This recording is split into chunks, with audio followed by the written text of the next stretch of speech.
Mais um programa Advocacia e Segurança Pública. Hoje eu tenho a grata satisfação de receber o Dr. Carlos Alexandre Braga, famoso comandante Braga, né? Foi comandante-geral da Guarda, hoje advogado e é o atual presidente, né? Presidente do Conselho Nacional das Guardas Municipais em Brasília. Isso. Braga, muito obrigado pela tua participação, pela tua amizade. Braga também nos auxiliou muito na época que eu era presidente da Comissão de Segurança Pública da OAB. Fizemos um trabalho aí com a Guarda bacana. Muito obrigado por ter aceitado o convite. Obrigado, o prazer é meu estar aqui com o senhor. Você sabe a consideração que a gente tem pelo senhor aí. Obrigado.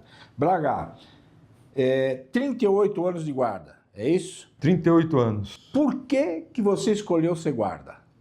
Da onde surgiu essa história? Bom, na época, eu tinha amizade com um delegado de polícia, Dr. Marco Antônio Ascu, e estávamos fazendo isso em 1986, 87, curso de piloto de helicóptero.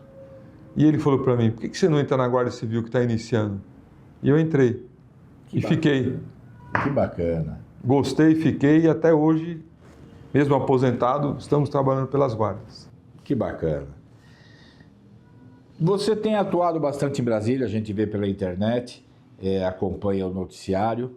O que você me fala sobre a PEC da Segurança Pública, que está rolando lá no Congresso? Bom, no Congresso Nacional, nós temos 3 PECs que tratam das guardas municipais. 3 principais.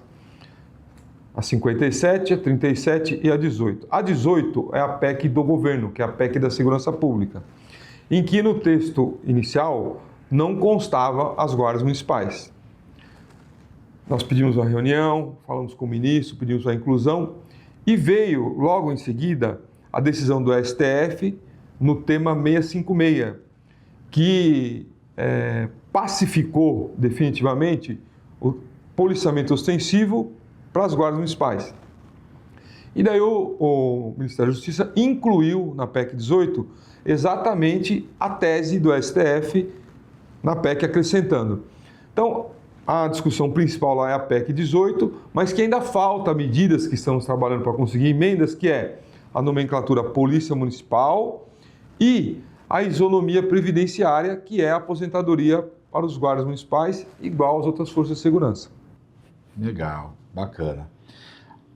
E aí você já falou, Guarda Civil Metropolitana ou Polícia Municipal? O que se enquadraria melhor como nomenclatura?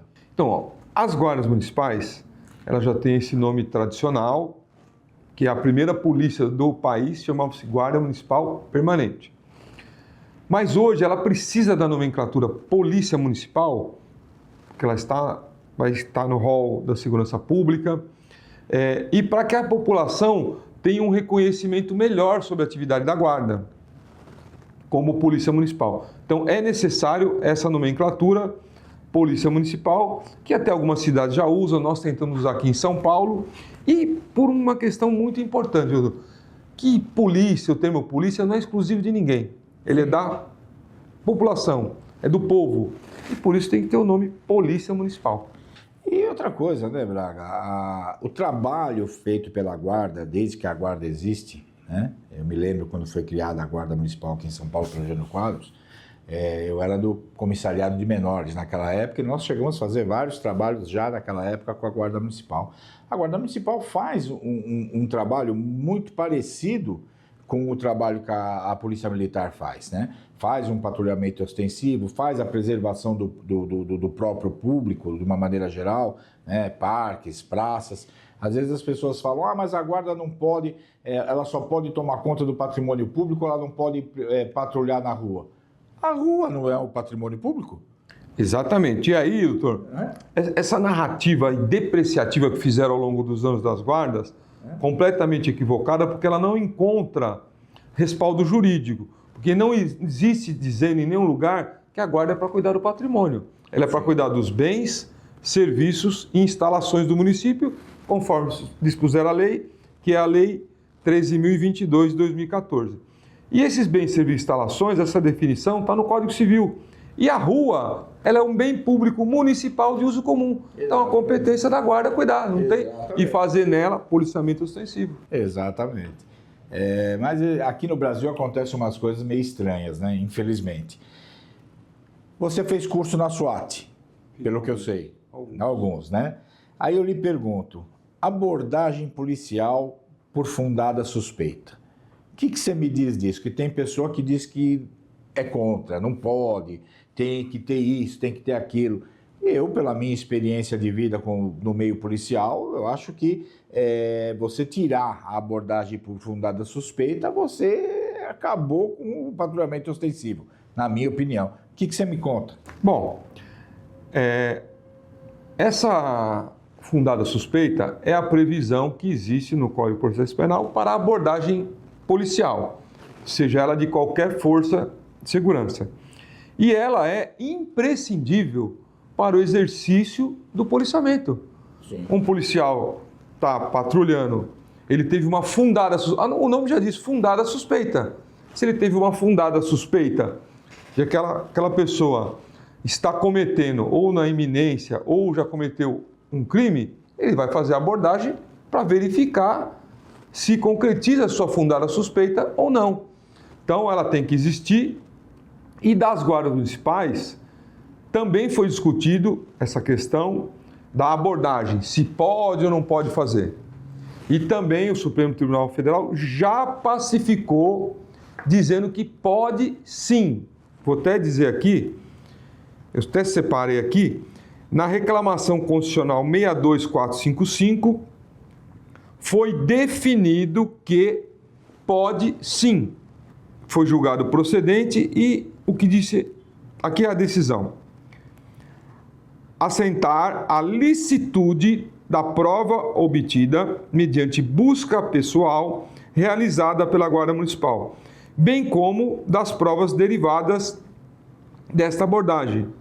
Então, o que acontece? A abordagem feita pela Guarda Municipal e a consequente prisão tem validade. O STF já encerrou esse entendimento que o STJ vinha tendo de que não podia. Mas pode sim, e aqui está, quem quiser consultar, é a reclamação constitucional 62455, que encerrou essa discussão que a guarda não pode. A guarda pode fazer abordagem com fundada suspeita. Aliás, qualquer força de segurança policial pode. E tem que ter, sim. Agora, quem quiser tirar isso, é muito simples.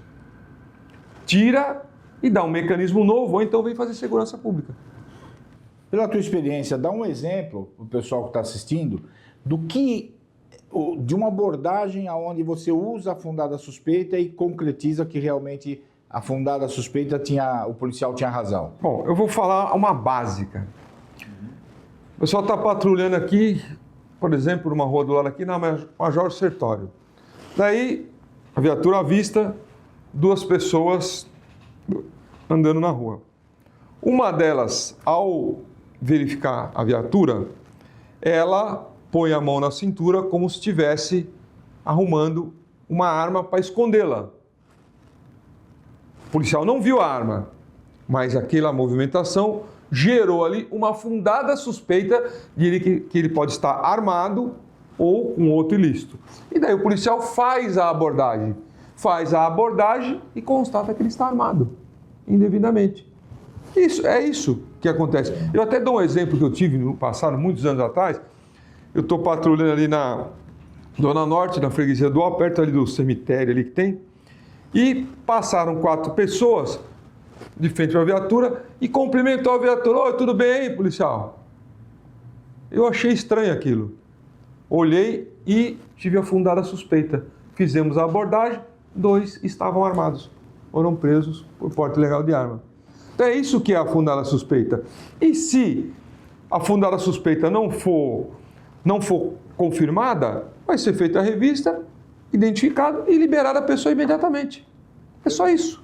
É uma atividade correta, eu não vejo por que cercear a possibilidade da polícia fazer esse tipo de abordagem e retirar do meio da sociedade pessoas, às vezes, perigosas. Exato. O cara está com uma faca, às vezes o cara está com droga, às vezes o cara está com arma, né? É complicado isso, né? Mas, enfim, eu estava falando para o Mauro, quando eu fiz a entrevista com o Mauro, 45 anos no meio policial, eu consigo perceber, às vezes, a pessoa andando na rua, que ela está armada porque o caminhar de quem está armado, em razão do peso na cintura, é diferente do caminhar de quem não está armado. Exato. Então, a gente percebe, o Mauro falou, você aprendeu. Realmente, né? Andei tanto com policiais que eu aprendi algumas coisas, né? E realmente, você percebe. E né? tem essa percepção, sim. Né? E ocorre na prática de fato. É só quem maçou barro que sabe disso, né? No gabinete não dá para aprender isso, né? Exatamente. Vamos lá. Braga, nós estamos tendo aí, tivemos agora essa fatalidade do assassinato do ex-delegado-geral, Dr. Rui Ferraz Fontes. Pergunto para você, você é um ex-comandante da Guarda, que aposentou. O apoio institucional aos guardas aposentados, aqueles que ajudaram no combate ao crime organizado, e parece que tem um problema sério dos guardas aposentados não conseguirem porte de arma. O que você pode me falar com relação a isso? Eu digo o seguinte, é um absurdo um policial, seja ele de qualquer força, e especialmente aqui das guardas, trabalhe 30, 35, 40 anos e ao se aposentar não tenha o seu porte de arma garantido e uma garantia mínima de segurança para ele e para sua família. Ele combateu a criminalidade durante toda a sua vida, toda a sua carreira, prendendo muitas vezes criminosos perigosos, enfim.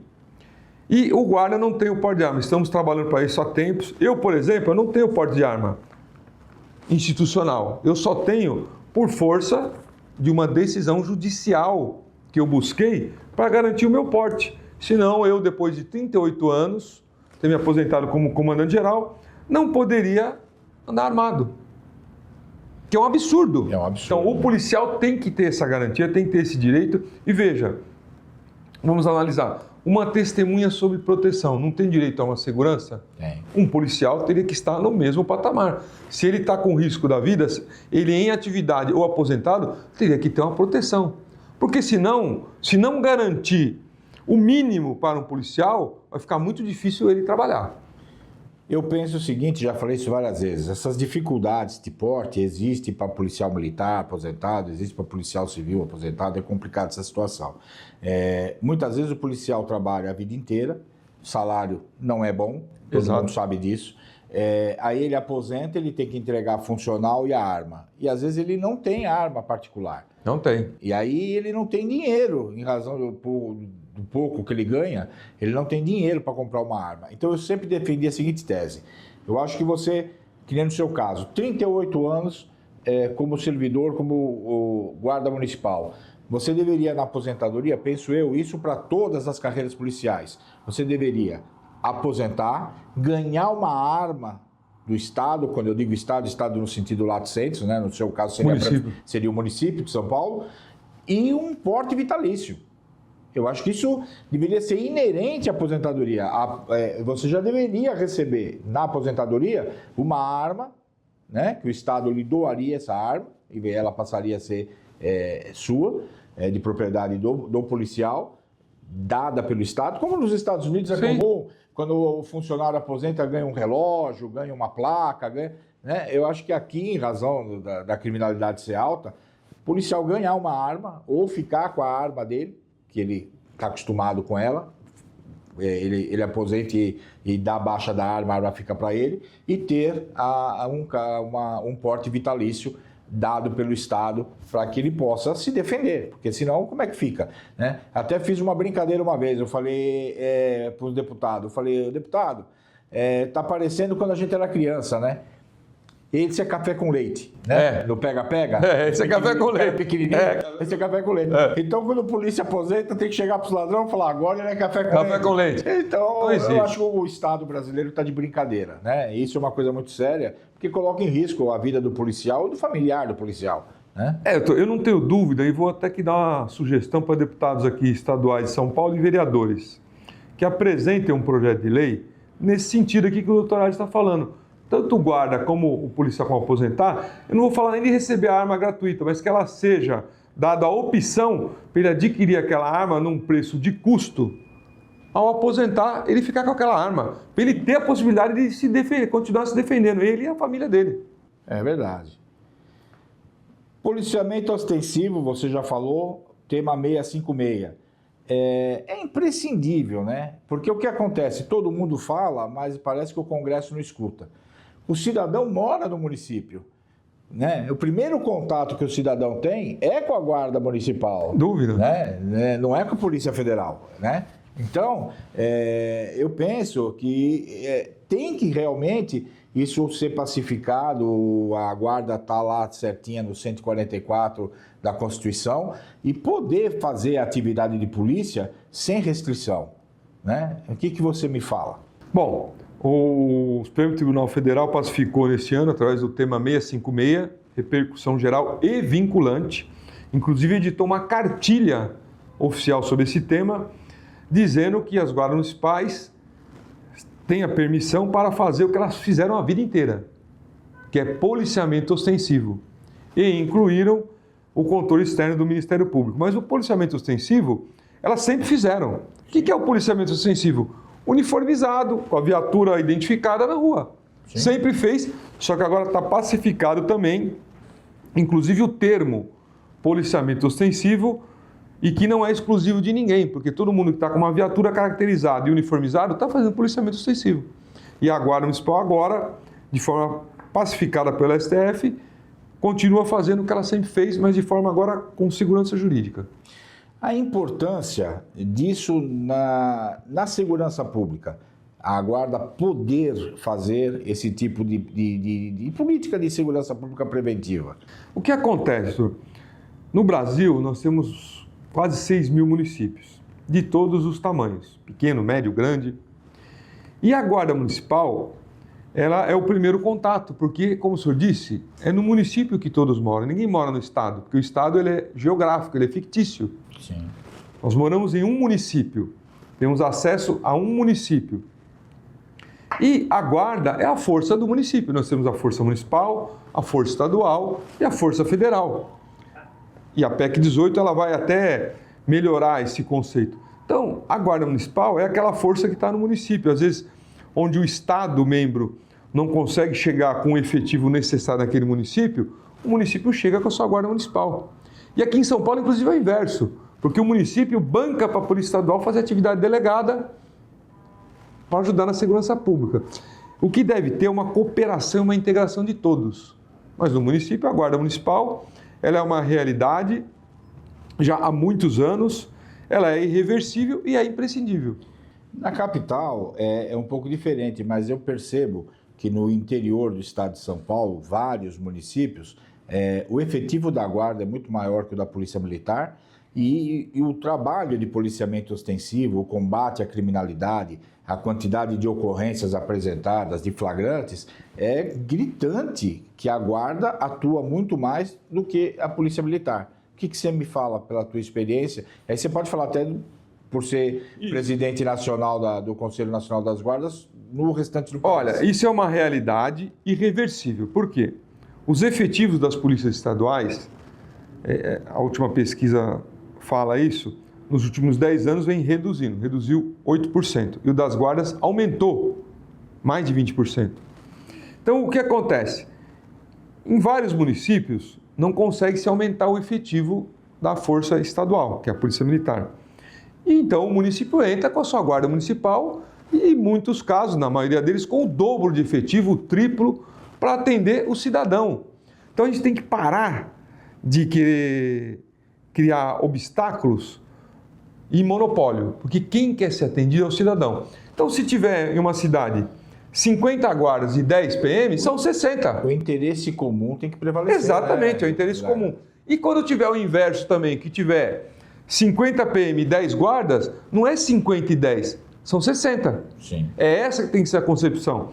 E os municípios, com recursos e pela necessidade, têm implementado suas guardas com efetivos, na maioria das vezes, superior à da Polícia Estadual. E que não tem problema nenhum. Até porque, como todo mundo fala, isso é notório, até o promotor, Dr. Lincoln, falou esses dias, tem bandido sobrando para todo mundo. Sim, com certeza. O que precisa de mais polícia, seja ela estadual, municipal ou federal. para atender quem? Quem é o detentor do poder, que é o povo. Eu te falo o seguinte, algumas pessoas defendem a municipalização da segurança pública. O que você acha disso? Quando, em Brasília, algumas pessoas defendem a federalização. O que você me fala? Olha, Pela tua experiência. Pela minha experiência, pelo meu conceito, eu sou municipalista. Então, a segurança pública, ela deve ser municipalizada se quiserem ter eficiência. E por quê? Primeiro, porque todo mundo mora no município, tem acesso ao prefeito e aos vereadores. Dificilmente, até prefeitos têm acesso ao governador do estado ou aos comandantes gerais do estado. Então, esse é o primeiro motivo. Como ele é do município, é lá que tudo se desenrola e aquela força de segurança do município conhece tudo o que acontece e as pessoas naquele município. Então, muito mais fácil. E esse modelo municipal, ele é um modelo que funciona muito bem nos Estados Unidos. É claro que tem diferenças, porque lá é polícia de ciclo completo, mas é um modelo municipal e que tem eficiência. Então, nós devemos sim, não sei quando, partir para um modelo municipal. Até porque, na prática, já é municipal. Na verdade, a polícia é estadual, mas ela trabalha no município. Sim. No município que ela... regionalizado. Exatamente. A justiça também trabalha nas comarcas Sim. que também são municipais. A própria OAB. A OAB também. Então veja que todo o sistema ele está municipalizado. Na verdade, a gente precisa implementar de fato e de direito a segurança municipalizada. E daí, qual vai ser o modelo? Daí tem que se discutir. E como vão ser as forças existentes? Também tem que se discutir. Mas o melhor modelo é o municipal. Para a gente finalizar, que eu acho que já deve estar chegando no final do programa, o que você pode me falar sobre o conselho que você preside? Qual a importância desse conselho? O que ele melhorou depois que ele foi criado para as guardas de uma maneira geral? Bom, o Conselho Nacional, na verdade, nós criamos ele em 1991. Conselho Nacional das Guardas Municipais, ele já sofreu diversas modificações, mudanças, adaptações. Mas em 2014, com o Estatuto Geral das Guardas Municipais, que é a Lei 3.022, ele foi reconhecido no artigo 20. E quando ele foi reconhecido como órgão representante das guardas municipais, ele passou a ter um assento no Conselho Nacional de Segurança Pública, no Ministério da Justiça. E lá nós discutimos, levamos nossas demandas, nossas necessidades e tem surtido efeito positivo para as guardas. Um deles é a inclusão das guardas na PEC 18. E diversas outras que têm avançado na questão da segurança pública, com as guardas podendo levar a todos os órgãos as suas demandas, as suas necessidades e a sua efetividade na segurança pública, a sua eficiência. Mostrar, olha, aqui está funcionando isso, funciona assim, mostrar como funciona e a eficiência. Bacana. Vamos fazer mais uma pergunta, que ainda tem um pouquinho de tempo. Braga, a Guarda de São Paulo, ela faz um trabalho brilhante. Ela faz, além do patrulhamento ostensivo, tem a questão do meio ambiente, que tem a parte de meio ambiente da Guarda. Essa parte do meio ambiente, o que você pode me falar do trabalho para o pessoal que não conhece, que a Guarda faz com relação ao meio ambiente aqui em São Paulo? Então, na capital, a Guarda Civil Metropolitana, como diversas outras guardas, tem, eu vou chamar de divisão, mas é um outro nome. O nome de divisão é para que todo mundo saiba. Tem uma divisão da Polícia Ambiental, que é a Guarda Ambiental. Na capital, ela cuida da questão de águas, de descarte irregular de lixo que prejudica o meio ambiente, nos reservatórios de água. Quer dizer, ela tem uma ampla atuação na questão de meio ambiente. E daí, eu sei os números aqui, doutor, mas eu não vou falar. Sem problema. Tá? Veja só como é a importância de ter. Pesquisem quantos homens tem no estado da Polícia Ambiental. Quantos homens tem? Esse dado é público.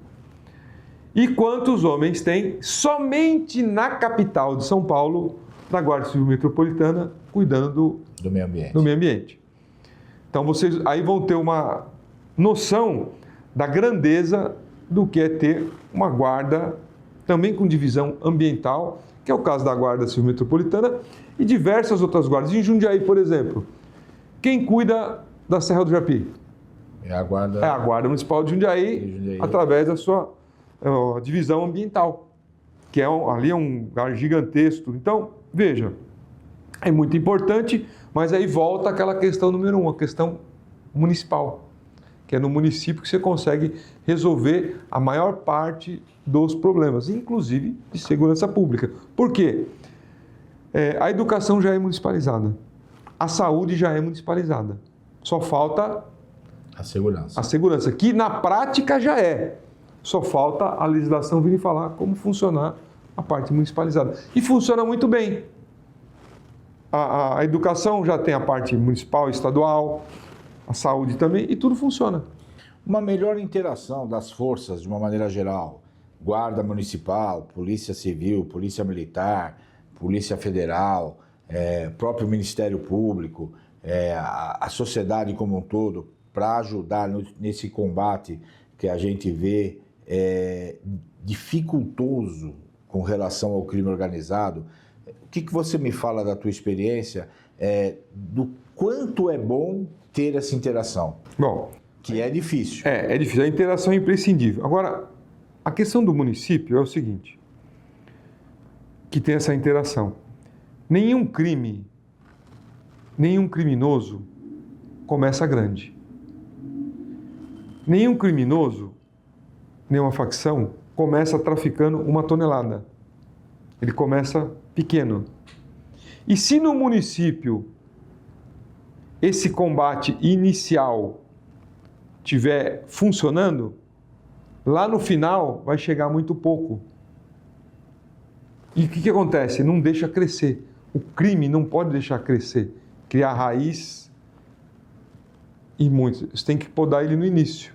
Sim. Porque daí ele não cresce muito. É o que deveria ter sido feito. Exatamente. Né? Com o primeiro comando da capital. O que não foi. E agora vai ser muito mais difícil, Sim. Porque agora está enraizado, tem copa, está uma árvore grande. Na época, se eu me lembro bem, quando surgiu essa história, que inclusive foi com o Dr. Rui, Sim. Fontes,